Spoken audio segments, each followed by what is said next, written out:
The captain of the Investigator, Robert McClure. McClure, I can't think of a more deserving person to be forgotten by history. What a jerk! Yeah, he certainly showed himself to be the jerk he was at the end. A very intelligent and ambitious man, I think we can both agree on. But as the story wraps up, we find out what he's made of and what kind of a person he is and how ambitious and how self-centered he really was. And as the story unfolds, we also find out how he feels about his officers and crew and what lengths he's willing to go to make his case for history that he's one of the greatest navigators in the history of the Arctic discoveries. So, yeah, he, without giving anything away, he certainly shows himself to be less than honorable in some certain circumstances. Your central character in the story isn't McClure. No. It isn't even like the first mate. It's an obscure character. Tell me about this priest. Well, his name is Johann August Mirching, and he's actually not a priest. He's a missionary of the Moravian Brotherhood. And the Moravians were the very first worldwide effort at Protestant evangelism. So he had spent some time on the west coast, on the coast of Labrador, and he developed a skill of knowing and being able to speak in the Inuit language, the Eskimo tongue in the area. And so this was a skill in very short supply. And so when the British got wind of the fact that this guy was fluent in the language spoken in Labrador among the Eskimo, well, we're going to hire him to be our guy to go down around South America, up the west coast of the South and North America, and then around the top of the continent.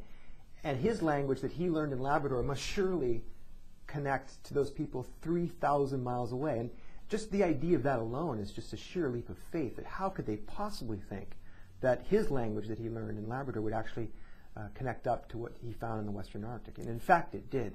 So what we have with Mirching is a very sensitive, a man who is a fish out of water in this case. He's not a member of the British Navy. He's not a member of the power structure. He's not British. And so there's no stiff upper lip for this guy. He didn't even speak English. He didn't even speak English when he starts. So this is how he starts his career as an interpreter with him, is he has to quickly get up to speed on English. And so he provides this fish out of water character and allows us he gets to ask the stupid questions and explain what's happening in the world that we don't have to ask. We get to be his friend, look over his shoulder, and go along on these adventures. The Investigator and its sister ship were supposed to go and sort of do this together? That's right. They would never send a ship in this situation on its own. So the consort of the Investigator, the Enterprise, they were sent out together. And in fact, the Investigator was not meant to be the lead ship in this. The Investigator was the secondary ship of this expedition. So at the beginning of the book, McClure also shows his ambition and his hubris in a sense, deceiving the people he came in contact with about his intentions to meet up with his consort off the coast of what would become Alaska. And he essentially just made a run for it. He told everyone, well, look, my consort, the other ship, must already be up there. We must have missed them. And everyone said, no, we would have seen another ship come through here. He hasn't come yet. Wait for him. He said, gotta go. Ice is forming. What he was thinking in his head, of course, is I'm going to be the one to be first. I'm going to be the one to find that final link of the Northwest Passage. Everyone else be damned. And in fact, he was right. But yet, it's Franklin, a guy who's finding Franklin is like the secondary mission, is the guy who gets remembered. The Franklin disaster overshadows everything that happens in the Arctic at this time, and for good reason, in that it's a compelling story. They were lost, and it's a mystery that we can pick at and continue to pick at to this day. The finding of the Northwest Passage by this stage, because Franklin had been missing for years here, he'd been missing for about 5 years by the time they arrived, they realized that their hope of finding living members of the Franklin expedition are dimming, to be generous.